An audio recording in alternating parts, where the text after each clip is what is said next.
Good morning, good afternoon, and good evening, and welcome to another Enough Already podcast. My name is Fingers Malloy. Thanks for looking us up on the iTunes that the kids are all crazy about and all the other places where you find great podcasts. And, of course, you can see us over on YouTube and BitChute as we do the video version of this podcast. Tracy L. Connors, my lovely co-host, is here. Hello, Tracy. Hello, Fingers. So, last week we talked for about 20 minutes at least, about the UAW strike at General Motors, and I just wanted to give you a quick update.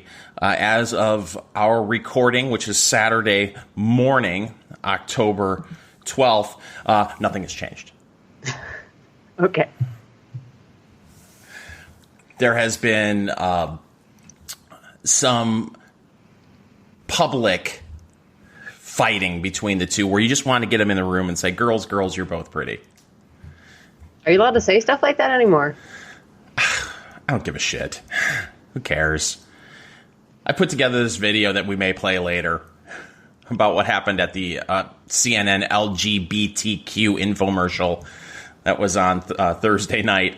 And I thought briefly about not posting it because everyone is offended over everything. And I thought that there would be pitchforks and torches, tiki torches, Tracy. And for those of you watching the podcast, the video cast, what do they call them? Is it a video cast? Is it a video podcast? What do we call it, Tracy? I struggle with that. I just call it the video version of the podcast. The video version of the podcast. You could see me holding up a phantom tiki torch as I talk about the tiki torch pitchfork crew coming to my house and trying to get me fired from my job. I thought, well, hell with it. Who cares? Who cares anymore? Who cares, Tracy, if people are offended? So, girls, you're both pretty. General Motors claimed to make an offer that would satisfy the rank and file of the United Auto Workers, and the United Auto Workers vice president in charge of bargaining for the GM unit released a video, and it looked very similar to something you would see out of Baghdad in 1990. Just a plain room with the United Auto Workers flag behind him. And he said, listen, they aren't telling you the truth.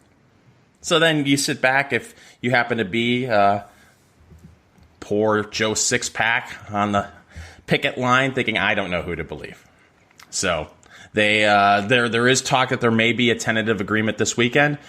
But of course, again, we released the podcast on Monday. This is being recorded on Saturday. So maybe this is all settled by the time this is released. But I don't think we're any closer to an agreement between the United Auto Workers and General Motors than we were 2 weeks ago. But these things happen, change can happen so rapidly in negotiations where you think that you're at a stalemate and then 3 hours later you have an agreement. So who knows, Tracy? But if I remember correctly, you said that even if they reach a tentative agreement, then everybody gets to fly into the Solidarity House, yes, go down, and then go back to their home base for the members, and then the members get to vote on it. So even if there's an agreement reached before this goes live, we still have at least another week of strike until everything's resolved. That was the posturing 2 weeks ago when people were out on the picket line and only missing one paycheck. Now that you are a month in and people have missed 3 paychecks, going on a 4th paycheck, and they're getting $250 a week strike pay from the United Auto Workers, that may change. But it does make sense for the union to not send everyone back to work based on a tentative agreement because, like you said, all of these local unions, and there are a shit ton of local unions in the United Auto Workers, they all have to vote on this contract. And if they vote it down and you'd already brought everyone back to work, then what do? Go out on strike again? Well, that's not going to happen. And then the company has more leverage. Say, well, we already got you back. What are you going to do? You can go out again, and people may not have an appetite to go out again because striking, I'm told, is not fun. But the thing that we brought up last week that I find absolutely comical is they fly in these local union presidents and bargaining chairmen to Detroit and get them into one room to talk about this deal. And then they print out a packet of the highlights and go back to the local union with the packet highlights instead of, hey, everybody hop on Skype. Let's talk about this. And I could digitally send you the highlights over the digit phone in 2019. And then this could be wrapped up in a day. Now, who pays for all those guys to fly in? Oh, who do you think? This all comes out of the members' dues. They have a fund for this. They fly in. They stay. General Motors, their corporate headquarters is in the Renaissance Center in Detroit, which also houses a very nice Marriott. Oh. I've stayed there. It's lovely. It's 2 blocks from the Greektown Casino. That's why you stayed there? Yes, absolutely. It's very close to Ford Field, where my Detroit Lions lose every Sunday. So they'll fly everyone in. They'll put them up at the Marriott, not a Days Inn. If you were concerned with someone's dues, you may put them up in a Super 8. Just throwing that out there. Or a La Quinta.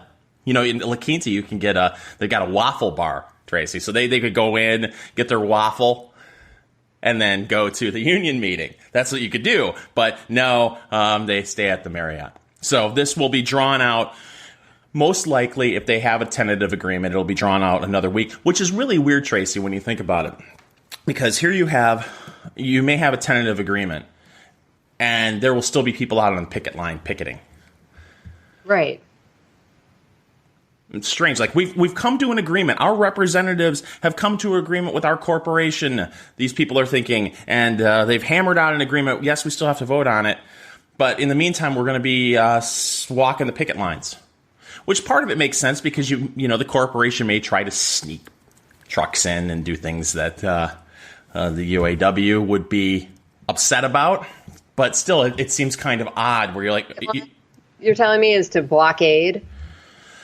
You're technically not supposed to block the entrance to a facility. That's against the law. It's not 1950 anymore where you would drag a truck driver out of his truck and beat the hell out of him with a baseball bat like a Teamster. But what happens is, a lot of unions, a lot of truck drivers are union. And the Teamsters immediately said that they would not cross the United Auto Workers picket lines to go into plants.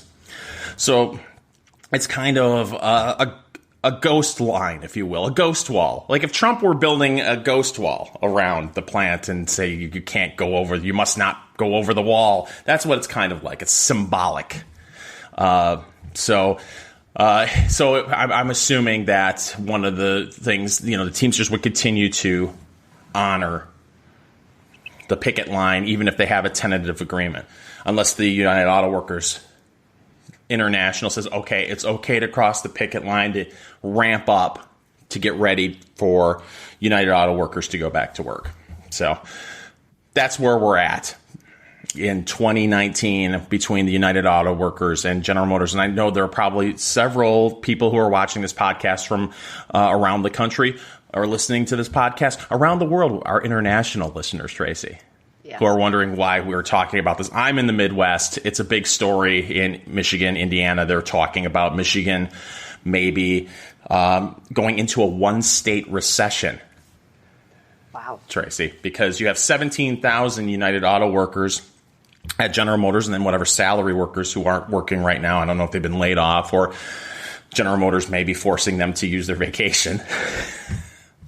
And then you've got all the parts suppliers who have laid people off. Michigan still, the automotive industry drives the state of Michigan. And so if you have one of the big three go out on strike, it can really wreak havoc. Tax revenues down in the state of Michigan right now. Imagine that striking workers are pulling back on their spending. I would think. I mean, you're seeing, because you have a lot of the people who are striking are temps who only make $15 an hour. Or you have people who were hired in permanently, but not very long ago, who haven't been able to bank the kind of money that some of these people on the picket line, no joke, Tracy, have been working for General Motors for 50 years. So there's an attitude among those people, okay, we'll stay out as long as it takes to get an agreement that will get the temps hired in permanently, because as we talked about last week, there are employees at GM who have been working as temporaries at General Motors for 10 years, making half of what a senioritied employee makes at the corporation. So those people who haven't either worked at the company for a long period of time or who have not been hired in permanently, there are food banks set up at the union halls for people to come in, and if they're in need, grab what you can. And so it's weird, wild stuff in 2019 to still talk about collective bargaining and all the things that seem like it's a dinosaur. This is 20th century thinking and the 20th century economy. And so there are a lot of people who don't know much about collective bargaining, and for good reason. But it's a big story in the Midwest, and that's why we're talking about it. But to your point, nationally, it's not. No, not like it used to be. This on the news. Well, but think about this, the coverage of this, which has now gone on for as long as the government was shut down. Yes. And how every day during the government shutdown, we were seeing stories, human interest stories. Oh, these people aren't, going to be able to buy their Christmas presents, even though it didn't. Their paychecks kept coming in through the first of the year and even beyond that. But I haven't seen a single published article about it or video, investigative reporting on it. Nothing. It's until last week. I thought it was just over until you told me it's still going on. Well, and with good reason, because of the footprint of General Motors and the United Auto Workers has gotten a lot smaller over the years. I saw someone post an article, and I don't have it in front of me. The last time the United Auto Workers went on strike against General Motors nationally was in 2007. And I believe at the time General Motors had 75,000 United Auto Workers, 75,000 employees who were unionized. Now it's 2019, there are 46,000. Wow.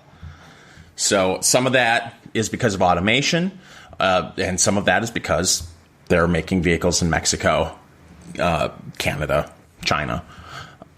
So the footprint continues to shrink, and that's one of the reasons why they're out as well, because there's this push.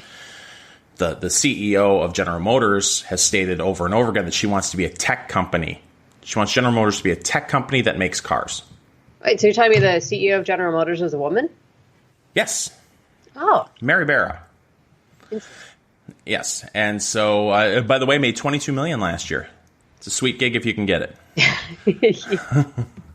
So, there's this move to the driverless vehicles, the electric vehicles. Everybody wants to be like Tesla, even though Tesla loses money hand over fist every quarter.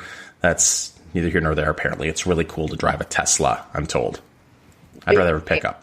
Yeah. Well, they're releasing a pickup very soon, actually. Yeah, I've seen pictures. I have a feeling if you were a rancher driving up in a Tesla truck in Texas, your friends would say to you, "Where'd you get that pussy truck?" Just saying. Probably. So... But, I mean, it's just baffling to me, though. You've got the Democrat primary going on. I think every single one of them claims to support unions and want more workers unionized. And yet I'm not even seeing anything with them out on the picket lines. Have they come to the Midwest and joined? Yes. Right? Pete Buttigieg. Yes. He was on a picket line at a General Motors facility in Reno. Elizabeth Warren. He was in Reno? Isn't he from Indiana? Yes, but, that's not a swing state. And then on top of it, you'd have to, you probably know this. I don't, where Nevada falls in the primary caucus schedule. But pretty early. Yeah. We've had a caucus, but I believe that a lot of the caucus states are going to straight up primaries. Are they? So Pete Buttigieg, and by the way, I hope he goes deep into the primaries because I like saying Pete Buttigieg. It's fun to say. Elizabeth Warren was at a manufacturing facility in Michigan, I believe. Bernie Sanders, before his heart attack, was in Michigan for the strike. There were a few others. I believe Cory Booker went to a picket line. Kamala Harris, without her gun, may have shown up on a picket line. But there have been Democrats. Republicans, for the most part, have stayed silent, other than there are a couple of Democrat or Republicans who want to investigate the United Auto Workers based on the corruption that's going on. They want a House investigation, which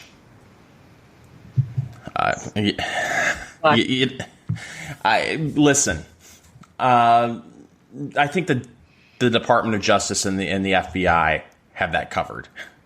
We don't need a show hearing in the House. So we'll see. And here we've spent 16 minutes on it, Tracy. I apologize. Hey, it's getting no coverage anywhere, so I just get to ask a bunch of questions that I would like to just have read articles about instead. So thank you for filling us in. Oh, you're welcome. This, of course, we just finished up LGBTQ week in the Democratic Party. Yeah. I'm starting to wonder, Fingers, do you think Bernie Sanders faked that heart attack to get out of going to this?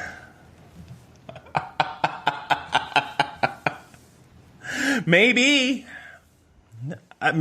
because listen, I did not watch the full infomercial on CNN with the Democrats. Did you?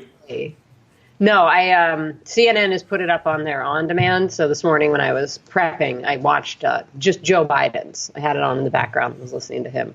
Okay, so you had Joe Biden, you had Beto O'Rourke, Kamala Harris, Judge Warren. I don't know if Booker was there. So was it shorter than the climate change infomercial they had a month ago? Because that right there should be outrage in the streets in the LGBTQ community that the LGBTQ rights are not taken as seriously as climate change. We're in an LGBTQ crisis in this country, Tracy, as you know. So I would be curious to find out if the LGBTQ infomercial on CNN was as long and taken as seriously as the climate change infomercial they had on CNN. Yeah, I can't tell you the answer to that. It might be in one of the articles that I have, but let me see if I can just find out who is in this. So we've got Biden, Warren, O'Rourke, Buttigieg, which we already said, Castro, Harris. Oh, Tom Steyer was there this time. Oh, thank God. Yes. That seems to be it. I don't know why Cory Booker was there. I was a little bit worried there for a moment. But I want to tell you that I don't know if Biden let off the night or not. Well, he should have, because it's nap time at that point. So he's probably getting sleepy. I know. But so when Biden comes out, the first question is asked by Judy Shepard. Now, does the name Matthew Shepard mean anything to you? I believe, and I don't remember something that happened last week, let alone several years ago, but wasn't Matthew Shepard bullied and eventually, was he killed by someone who was anti-gay and was he gay? That was the original story? Oh, no. Did the truth come out? He was murdered in Wyoming in 1998. Okay. One of the most high-profile, this is how CNN's reporting this, high-profile hate crimes against LGBTQ people. Mm-hmm. She was the one that gets the first question to Biden. But a couple years ago, somebody went to write a book about it and dug into the story a little bit more and uncovers there's this whole, I think it was a meth deal gone bad type of thing, and it had nothing to do with him being gay at all. And that was met with complete outrage, and we can't believe this. We can't give up this story. This is, there's hate crimes legislation named after him, all sorts of stuff. It's like finding out that the tooth fairy isn't real. Right. But I think that there's a Broadway show about this. It's bad.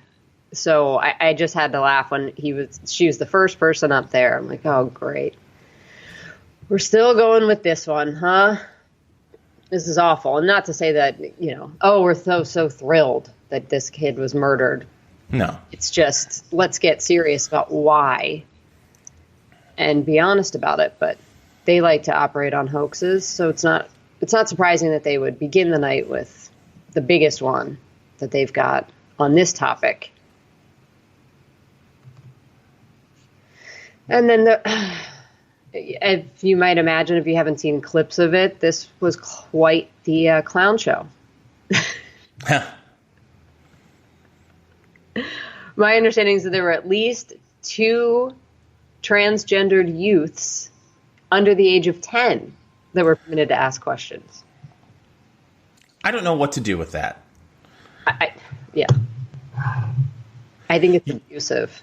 You've heard these stories in the past where neighbors have called Child Protective Services over a kid alone at his house playing basketball in the backyard, waiting for his parents to come home from work. He's unsupervised at the age of 11 for, an hour or two, and neighbors freak out about that. But a 9-year-old saying to mommy and daddy, I know I'm a boy, but I kind of feel like a girl.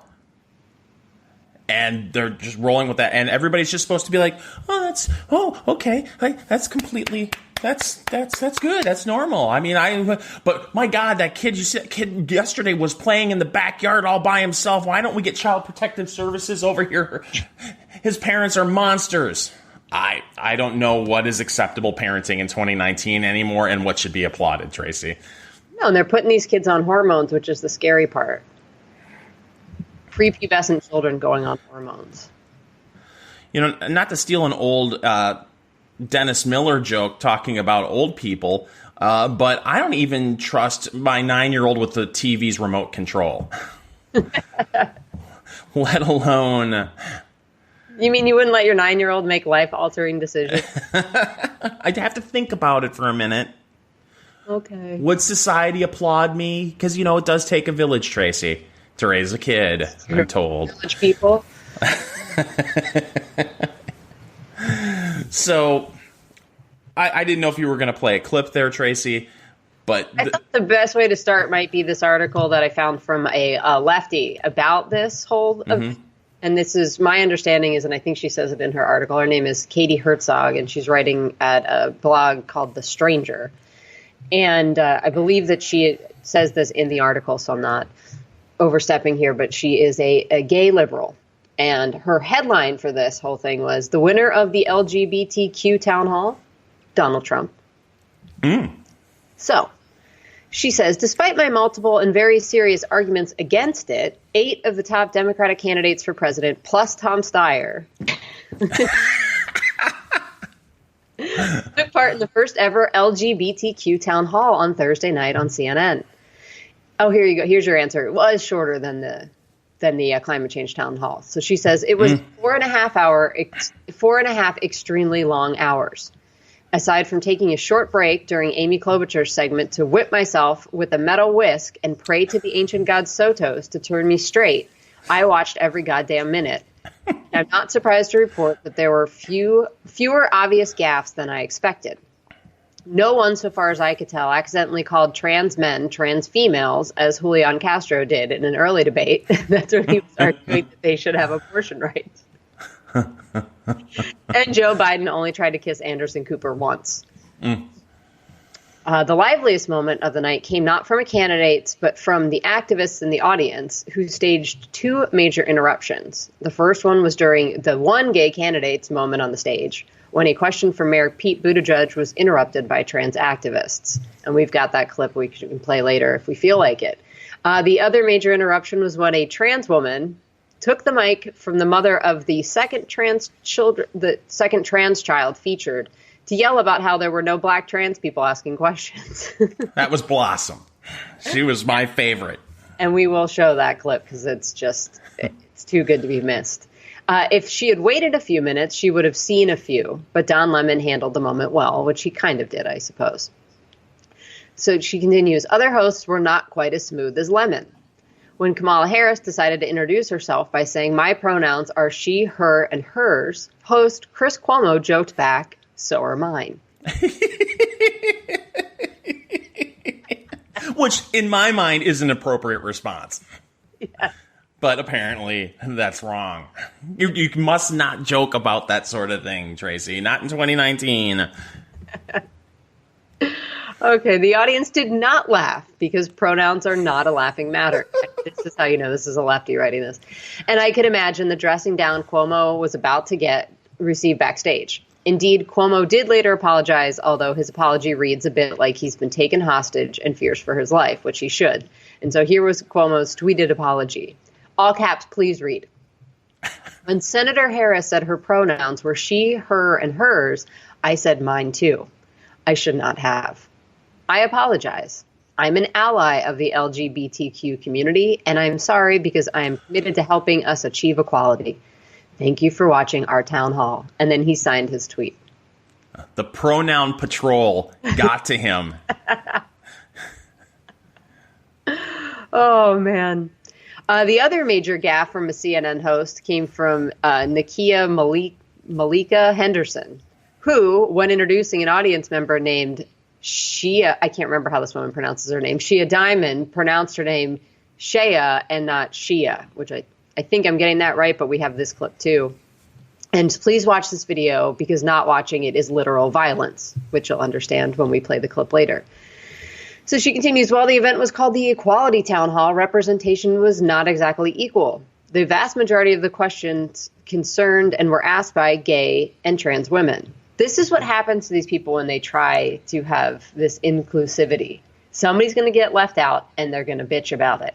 Right. So she says there was one token bisexual and one token non-binary person permitted to ask a question.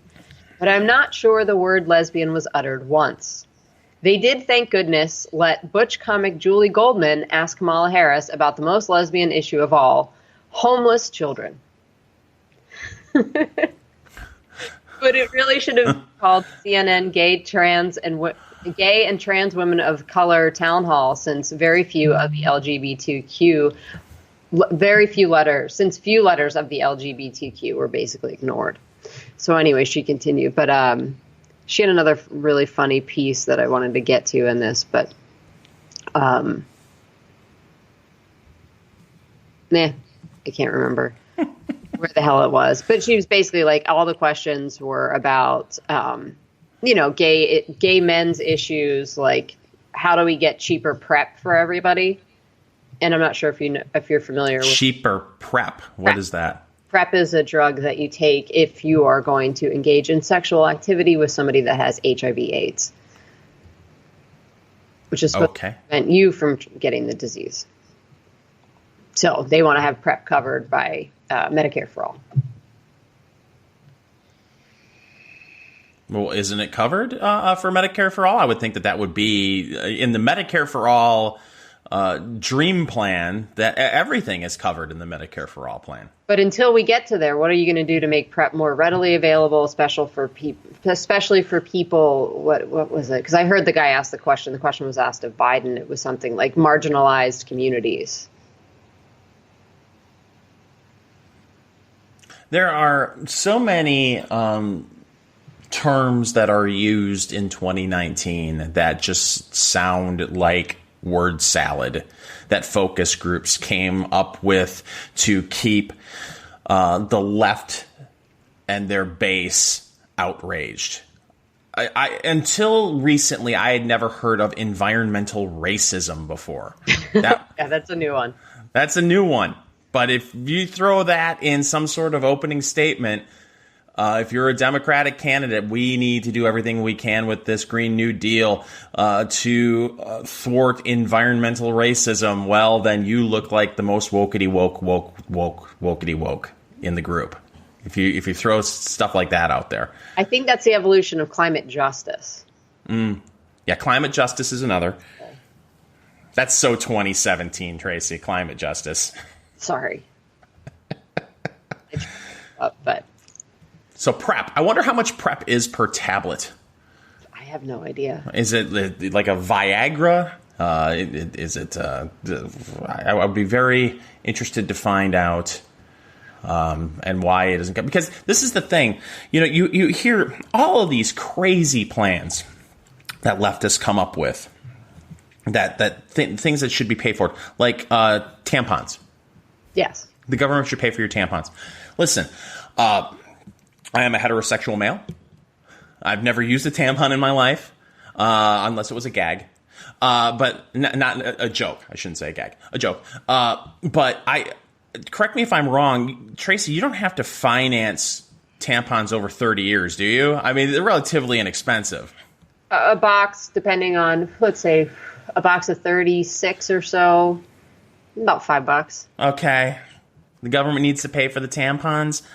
So I would be interested to see, since the government... I did DuckDuckGo it. I'm not Googling things anymore.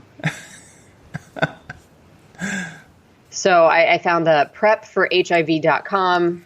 The question, how much does PrEP cost? It typically costs, without insurance, $1,300 a month.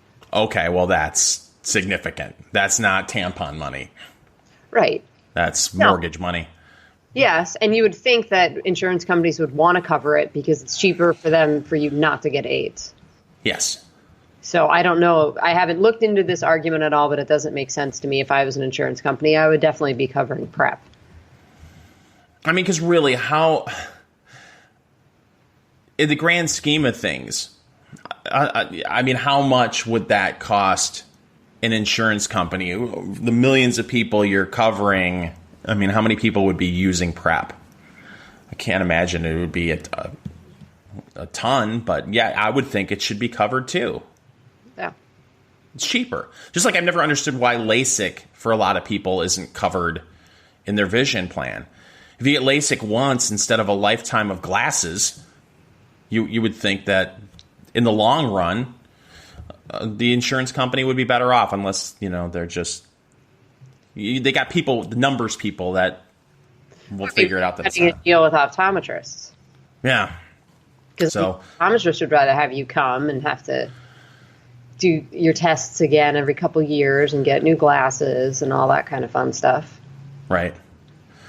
I found something fascinating this week about the LGBTQ week at CNN and the debates. And apparently this week there was also, correct me if I'm wrong, I did see this on SE Cup's Instagram. She posted a pic, and I'm going to butcher this, so I apologize to our LGBTQ listeners and viewers out there. I believe it was Coming Out Day. Yes. This week. Mm-hmm. Maybe on Friday. So it's been a whole week. We had Pride Month a little while ago. This has been a whole week of LGBTQ stuff. Elizabeth Warren, Tracy, and Pete Buttigieg both came out with a new LGBTQ rights plan. Did you hear about this? No. So let me read you the first couple of paragraphs, and this ties into a piece that you wanted to talk about with Elizabeth Warren, but I had to read this. This is from Zachary Evans over at National Review. So Senator Elizabeth Warren called for placing transgender prisoners in detention facilities designed for the opposite biological sex.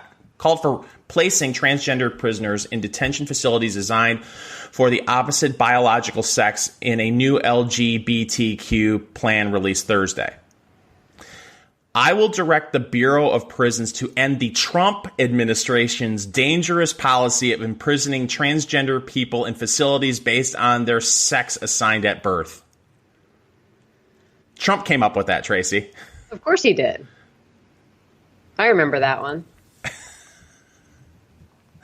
So, under the plan, transgender inmates would be placed in detention facilities that correspond to their gender identity rather than their biological sex, and would be entitled to taxpayer-funded gender transition surgeries.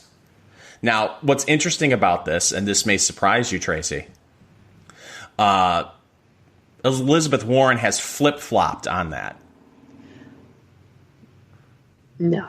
Yeah. In January of this year, Warren changed her stance on government-funded transition surgeries after it emerged that she had dismissed the notion that taxpayers should fund the cosmetic procedure. Cosmetic procedure? Oh, National Review. The cosmetic procedure in a 2012 interview.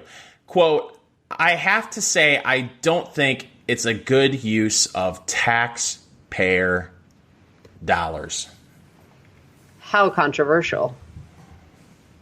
Flippity flop, flop, flop. Got to be done, right? Listen, that's part of the deal now. That's, of course, that's not a flip flop when you're a Democrat. Her position has evolved. Yes. Over the years. So, but I find it comical that somehow it all goes back to Trump, right? Trump. It was his idea and his administration's idea to assign you, when you go to prison, based on your biological sex. It's a dangerous plan. How many transgender people do you think that the Democrat candidates have interacted with in like social settings over the course of their lives? Because I'm guessing it's not as many as Trump has, with his going to fashion shows and doing the pageant stuff and being married to a model. I'm guessing he's interacted with a lot more transgender people in real life than they have. Right.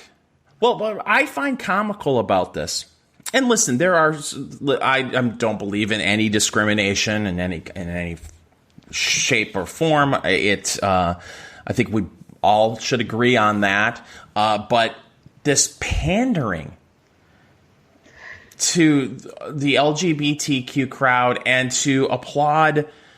You watch the LGBTQ CNN infomercial and the round of applause encouraging 9-year-old children.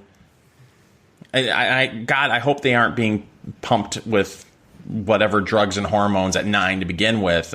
But the fact that this sort of thing is applauded, it seems to me. Are you trying to win the hearts and minds of people in Ohio and Pennsylvania and Michigan? And you know what, Tracy? I'm even going to throw in Minnesota at this point, along with Wisconsin, because the Democrats barely carried Minnesota in the last election. Are you trying to figure out a way to win those states, win some of those states back? Or are you just trying to get 100 or 200,000 more votes in California? Because I don't even think this picks them up votes in California. You think they're maxed out? Yeah, I mean, I think this is one constituency group that's very vocal. And they're pandering to them at the risk of alienating a whole bunch of their other constituency groups. Do you really think that Latinos, or excuse me, Latinx now that I see all the time, and I don't know if I'm supposed to pronounce that with the hard X at the end or if it's Latinas. I have no idea. But, you see it. Elizabeth Warren uses that language, and I've heard others use that language on the debate stage now. But you really think that Catholic Latino Democrats are all on board for putting little kids on hormones? You mean to tell me that the majority of Black Democrat voters are thinking that's a good idea and prioritizing that kind of stuff? I mean, Elizabeth Warren was asked a question by a 9-year-old transgender kid about what she would do to protect people like him at school. And she was saying, you know what? Why don't you come in when I win and I'm picking a Secretary of Education? I would like you to come in and interview them. And until I get your stamp of approval, I'm not picking somebody. That's the most ridiculous. Well, I won't say it's the most ridiculous thing I've ever heard, but that's ridiculous. To let any 9-year-old make decisions like that is absurd. But this is how far we have to go to pander to this group. Apparently. And did she get a round of applause for that answer? Of course. She cares so much about this issue that she's just going to delegate it to a 9-year-old. I think this is a really, really bad idea for them to go down this road. You know what's really comical to me, Tracy? After 2016, I didn't think it was possible for Democrats to nominate someone less likable than Hillary Clinton. Uh-huh.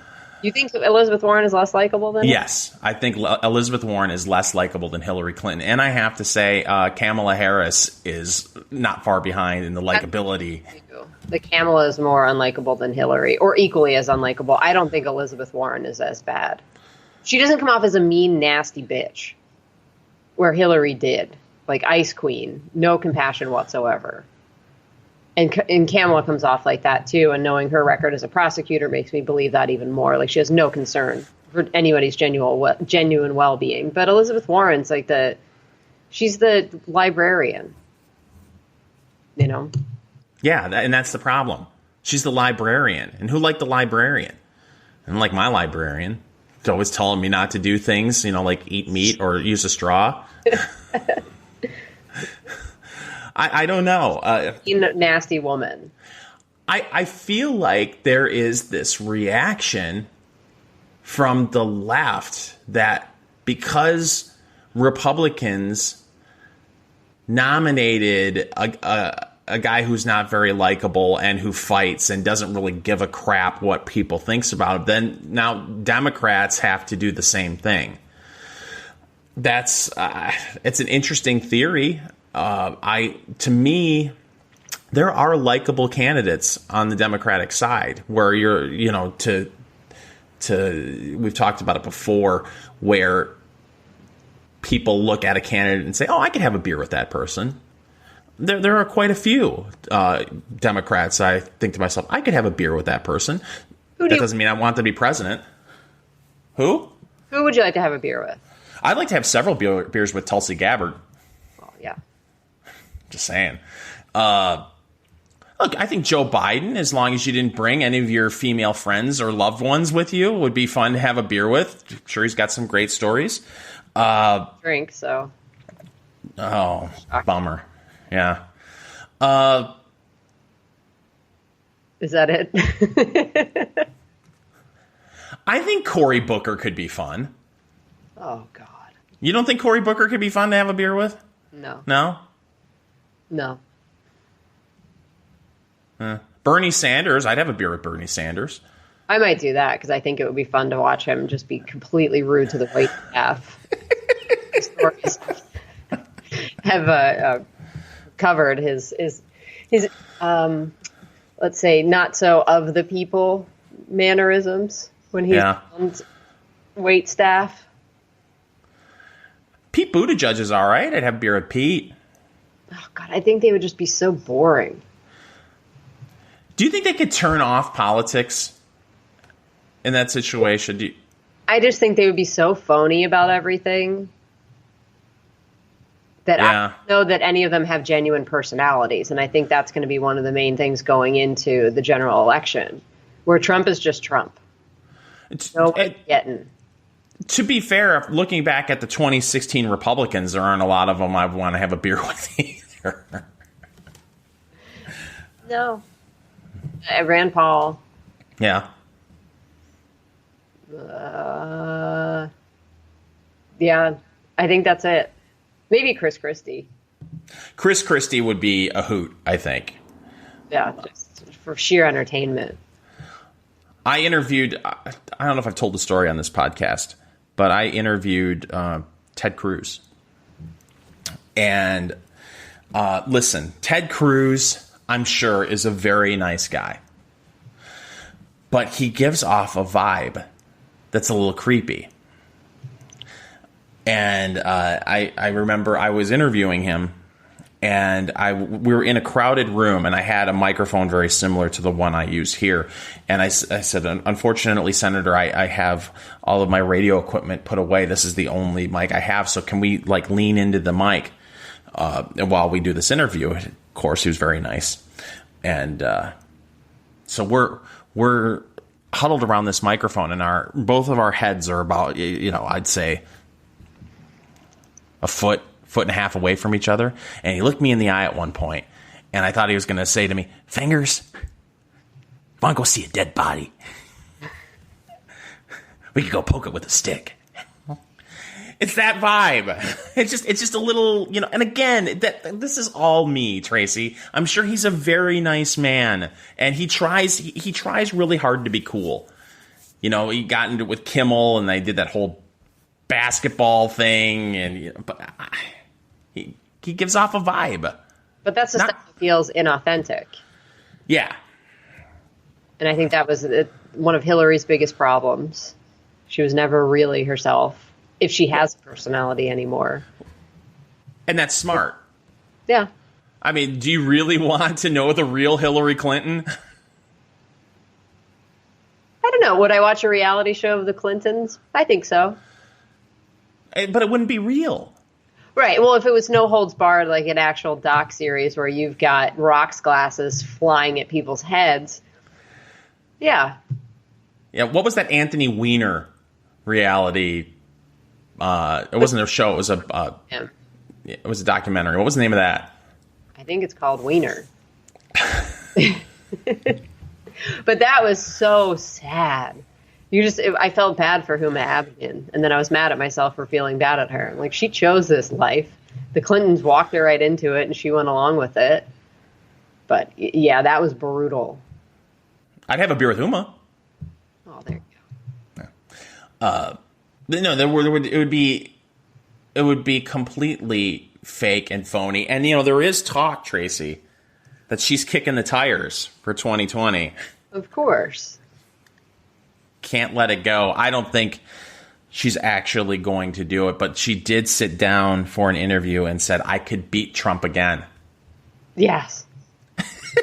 And he's obsessed with her, she claims.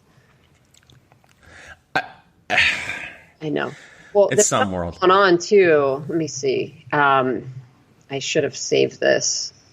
There's an event with her on October 16th, which Rasmussen was tweeting about and saying, "Hey, we've known this was going on for a while, and now people are kind of paying attention to this, and it seems like a big deal." I want to say it's at their house. Now I'm not finding it, of course. But she's doing something. So the next debate is on the 15th, and then she's got some event on the 16th. You got to pay big bucks, of course. Who would pay 30 cents to see her anywhere? This is a fundraiser for the Democrats that she's headlining. So this was a Daily Caller story back in August. So she's holding a $50,000 per plate fundraiser for the Democrats at her D.C. mansion.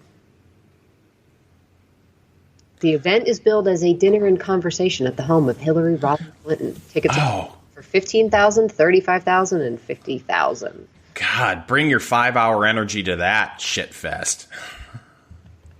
Well, there'll be booze. Oh, there better be a lot of it. Well, there'll be gin. Yep. Doesn't she seem older than... She's going to turn 72 here in October. Doesn't she seem like... When you see her on television, doesn't she give off the vibe that she's 77, 78 years old? She definitely looks markedly older than Elizabeth Warren, even though I think Warren's, 70? Yeah. Elizabeth Warren looks like she's in her mid-60s.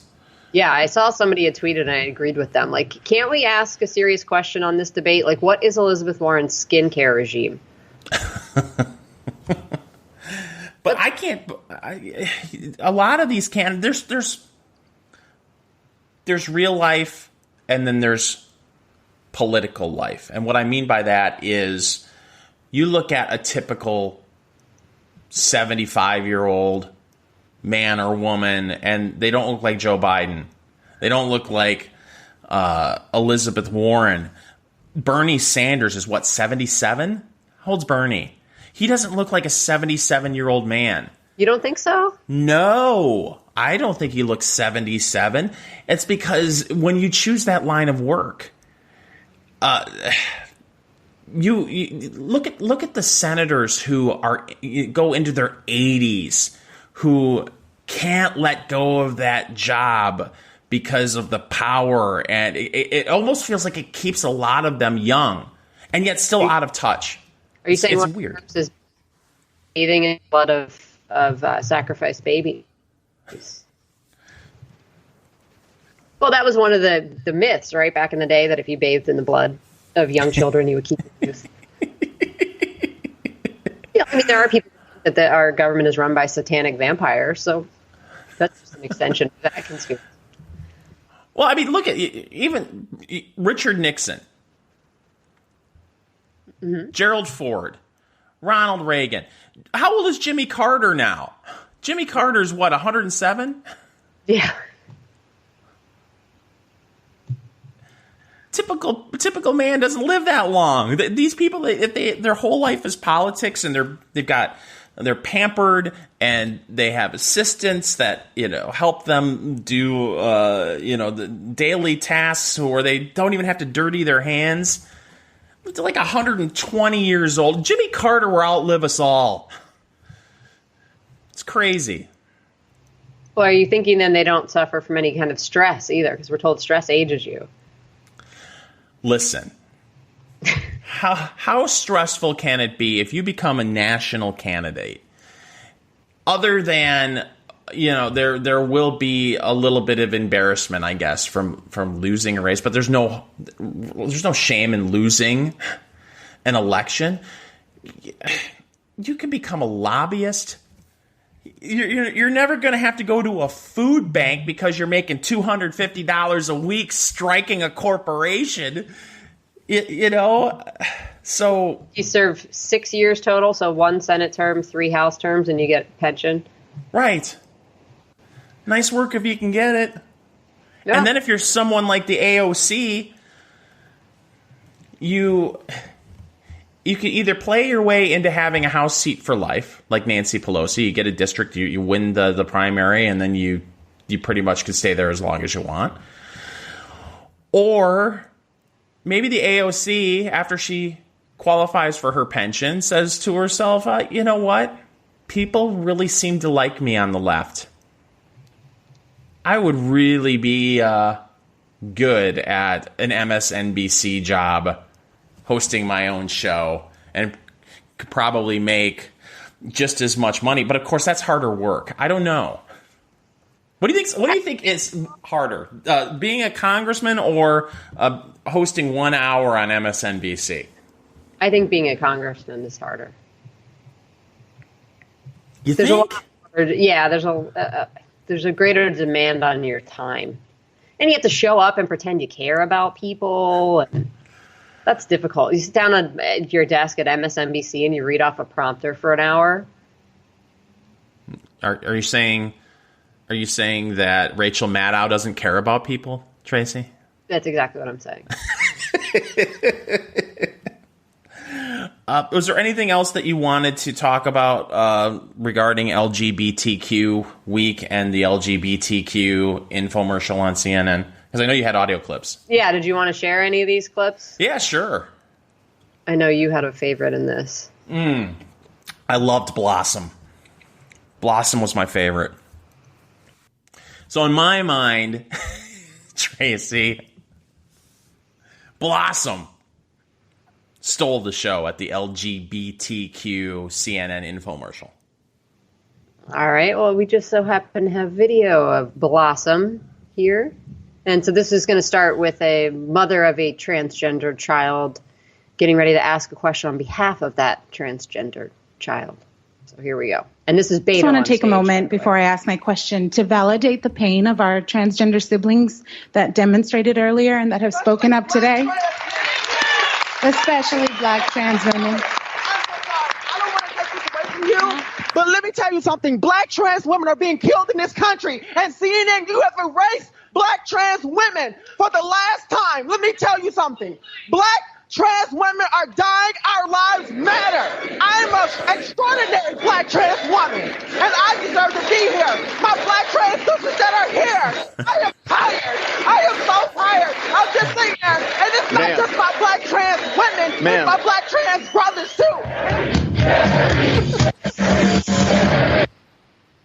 I don't think it happened that way. No? That's a shame. The only thing that would have made that clip better is if Taylor Swift would have been on stage and she would have ripped that microphone out too. I'm sure somebody's edited that together at this point. I know you're just learning your way around iMovie, so that might be year 2 for you on editing. Right.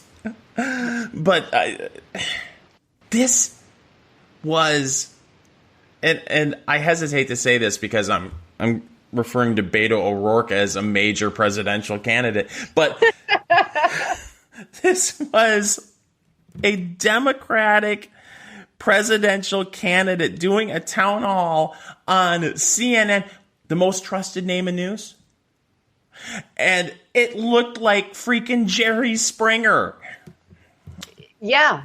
And this is my favorite person of the night. And I can't remember how to pronounce her name, which is apparently Violence. So this was another, I'm assuming, a black trans woman asking a question of Julian Castro. And next, Secretary Castro, I want to bring in Shay Diamond, a singer-songwriter from Los Angeles. She currently supports Mayor Pete Buttigieg. Shay, what's your question? It's Shia Diamond. Shia Diamond. Put that on the record. Okay. It's on the record. Thank you. Yes, honey. It's violence to misgender or to alter a name of a trans person. So let's always get it right first. And wow. It's violence? It's violence. You ever been punched in the face, Tracy? Can't say that I have, fingers. I've been punched in the face, and you know what? I would much rather have you call me Fingers than be punched in the face. I'm just saying. If I have my choice between you hauling back with your right hand, fist cocked, jewelry on the hand, and punching me square in the nose versus calling me Fingers, I think I'll take Fingers. Violence? Violence. Violence. I think Twitter agrees with that. What an age we live in. Unbelievable. And nobody was critical about that. They're all just, oh, yeah, sorry. Did you notice the anchor didn't even apologize because the anchor is above poor... What was her name? I don't want to commit violence. Shia. Yeah, she didn't apologize. Yeah, my question is, when you're making up a name for yourself, wouldn't you try to spell it phonetically to avoid this kind of thing if you feel like it's violence against you if people pronounce it wrong? Not if you get off on correcting people. How do you pronounce your name and accusing them of being violent by not pronouncing your name correctly. Yes. Oh, we just accept that uncritically. Oh, yes, of course, that is violence. Please call that into the local PD and watch what happens when they show up and you tell them it went down. I was violently attacked. Oh, what happened to you, ma'am? I was pronounced Shia. And? That's violence. Oh, okay. Let me write a report, Shia. Real police brutality. Yes. But you gotta, at some point, the normal Democrats, because there have to be some normal people that still identify as Democrats, have to just say, no, this is such a trivial, ridiculous thing to be discussing on a national stage on CNN, the most important name in news. Tracy, they won't, though.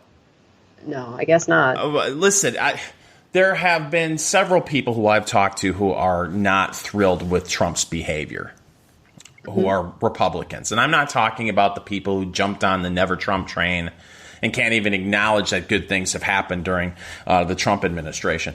I'm talking about many Republicans who I've talked to who say, I don't like what he tweets. I don't understand some of these rallies where I guess the other night I didn't see it. At one point, I'm told, I don't know if this happened or not. You could tell me if you watched the rally where he played out a guy having an orgasm on stage. Whether that's so I've talked to people who have said I can't stand him as a person. I don't like how he behaves. But look at that shit show on CNN. How on earth can I possibly vote for that brand of crazy, where they want to tax anything that brings you joy. And if they don't want to tax it, they want to ban it. How can I vote for that? I've got to vote for the orange guy in the White House. And same on the opposite side. It's like, well, you know what? There's some craziness. I'm a Democrat. There's some craziness going on CNN, and there's some crazy things that these candidates are saying. But I can't vote for Orange Man Bad. Right, but will there be enthusiasm? I mean, there's a lot of enthusiasm still with Trump's base. Yes. The question becomes, will there be enthusiasm to hold the nose and vote against him on the Democrat side? That's where I think you need to. It's a weird line you have to walk between likability, but also someone who will appear to fight and stand up to Trump at a debate, and also cater to the issues that are important to you. And that's where we need to go back to what happened this week. If you are, I talked to one person who's a pollster who said that it feels like Democrats have completely given up on Ohio. Like completely given up on Ohio. Because part of the revitalization of the economy in Ohio is based on fracking. And they've all come out and said they were going to ban that. Right. It's kind of like how with West Virginia and the coal miners, when you have a political party and a president who has basically declared war on your industry, yeah. Why on earth would you vote for them? So at the end of the day, a Democrat is going to have to maneuver his or her way through this crazy process of pandering to all of these groups who also want equal time and think that their issues are the most important issues on the planet. That's why we had a 7-hour, 4.5 hour, I'm exaggerating, LGBTQ infomercial on CNN. And yet, when you win the nomination, you've got to somehow pivot to people's issues that are, in their minds, much more important, like the fact that healthcare premiums are skyrocketing. There are certain Democrats who want to, and I believe basically all of them want to repeal the tax cut. Are these positions going to play in the states that swung Trump in 2016? What is more important to you if you are a Democrat, winning the general election because you're winning 3 or 4 million more votes in California than a Republican, or actually winning an election based on the Electoral College and becoming president of the United States and getting the White House back? Looking at this, it makes you wonder what's more important. Yeah, I mean, they have no strategy, no coherent strategy. This is definitely not going to bring new voters to them. To your point, the precious independents are not going to jump on board with this nonsense. I can imagine. I mean, maybe I'm wrong about this. Although I do tend to get out quite a bit and travel a lot all over the country, and I haven't heard anybody talking about these issues being their number one concern. The LGBTQ Bill of Rights is not a concern with... This is the first I've heard mentioned of it. It was on CNN. No, and you put 9-year-olds that are transitioning up there and don't think, wow, this is kind of abusive. To your point, where is Child Protective Services?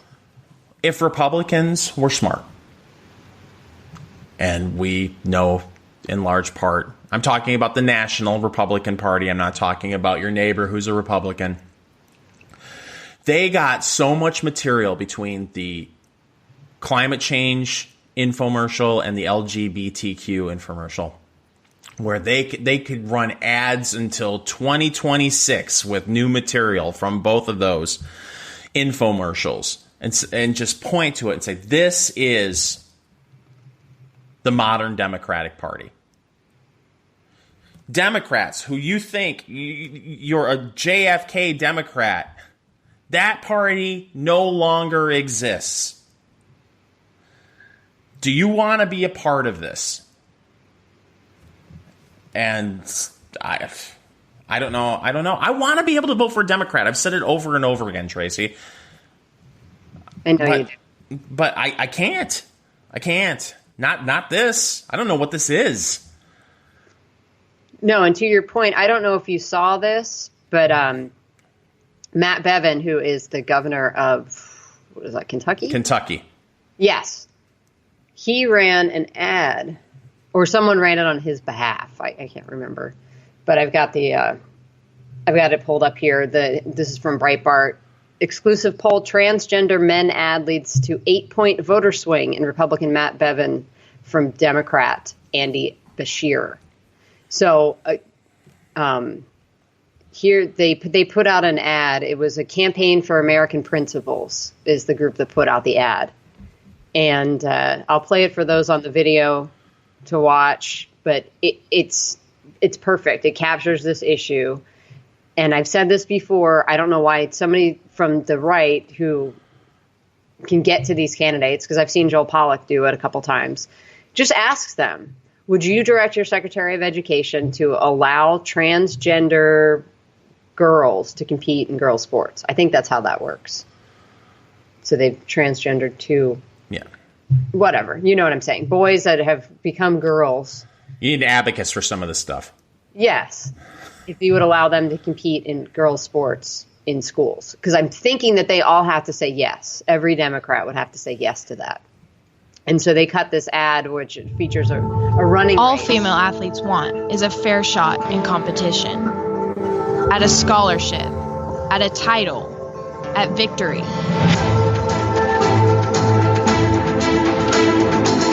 What if that shot was taken away by a competitor who claims they're a girl but was born a boy? Andy Beshear supports legislation that would destroy girls' sports. He calls it equality. Maybe, but is it fair? Vote against Andy Beshear. He's too extreme for Kentucky. Run those on a national level and watch what happens. Yeah. They're saying there was an 8-point swing after that aired. And how do you answer that? How do you fight back other than calling Matt Bevin a bigot? Yeah. You And can't. you're going to call him a bigot anyway. Right. Sure. But I don't think most people are on board for that. No. Especially if you have a daughter that's playing sports. Think about it. It wasn't too long ago where we were having a debate about gay marriage. And in just a few short years, we've gone from gay marriage to, oh, sure. We should have boys who say that they identify as girls compete in girls' sports in high school. That's normal. If you don't like that, if you think that's wrong, well, you're a bigot.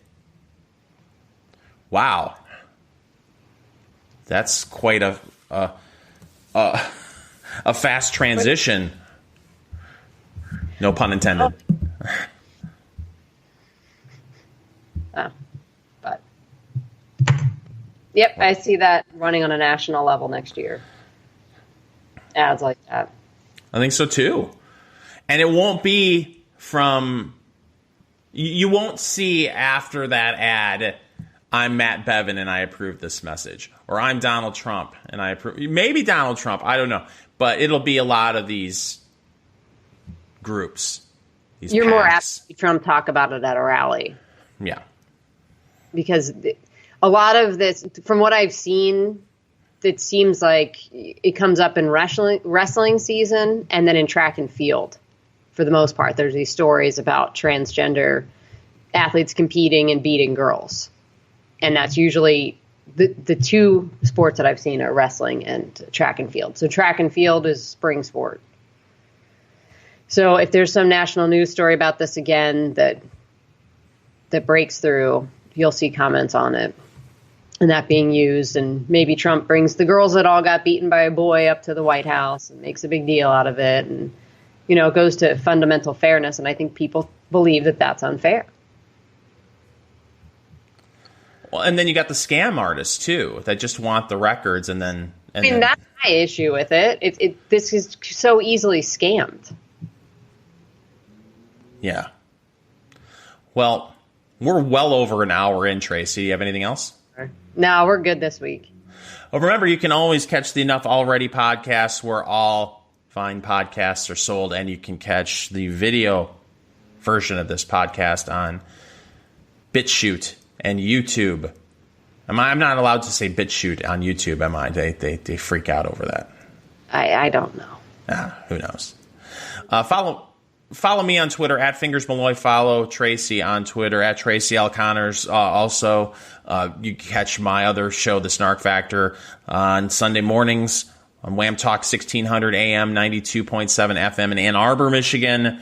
And there are other things that you can catch over at Fingers Malloy Radio on Facebook. Tracy, final thoughts? You don't have to bother watching the upcoming Democrat debate this Tuesday because I will watch it for you and have a full report next week. God bless you. You're a humanitarian, Tracy L. Connors. Remember, also, you can catch Enough Already on our website, enoughалready.us, and we have a Facebook page, facebook.com. Just do a search for Enough Already on Facebook. We'll be there. I don't know if it's Enough Already Radio, Enough Already Podcast. We have so many things going on, Tracy, and I'm an old man. I can't sort through it all. I know, and thank you for managing the Facebook page so I can stay away from that toxic dump. See, I completely disagree with you on that. I think Twitter's much worse than Facebook. The only thing that's worse about Facebook is the fact that you aren't limited to 280 characters. Yeah. I don't know. Twitter to me is a news source. Facebook to me is people lunches and their children, and I'm not interested in either one of those things. You're not interested in their lunch, their children eating lunch, none of that. Right. Nope. She's Tracy L. Connors. I'm Fingers Malloy. We will be back very soon with an all-new Enough Already.